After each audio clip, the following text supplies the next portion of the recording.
நான் இவங்க குறுக்கிட்டதுனால 7வது முறையா நான் எந்திரிச்சிருக்கிறேன்.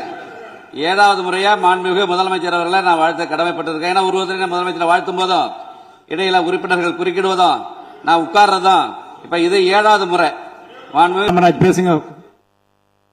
மாண்புமிகு பேரவைத் தலைவர்களே, 8வது முறை நம்ம உறுப்பினர்கள்லாம் கமெண்ட் அடிக்கிறாங்க. முதலில் இன்று தனது பிறந்த நாளை கொண்டாடும் மாண்புமிகு தமிழ்நாடு முதலமைச்சர் அவர்களுக்கு எனது உளமார்ந்த பிறந்தநாள் நல்வாழ்த்துக்களை தெரிவித்துக் கொள்கிறேன். சமூக நீதி, கல்வி, தொழில் வளர்ச்சி. பிளாஸ்டிக் பாட்டில்ஸ் நம்ம அலோவ் பண்ண வேண்டாம், கண்ணாடி பாட்டில் நம்ம வைக்கலாம். உறுப்பினர் மாண்புமிகு பேரவைத் தலைவர் அவர்களே, அந்நியார் அவர்கள் ஒரு நல்ல கருத்தை இங்கே சொல்லியிருக்கிறார்கள். அந்த கருத்து ஏற்புடையது அல்ல என்பதை நான் தெரிவித்துக் கொள்ள கடமைப்பட்டிருக்கிறேன். என்ற கோபம் வந்தால் தண்ணி பள்ளி கொண்டிருக்க வாய்ப்பு இருக்கிறது.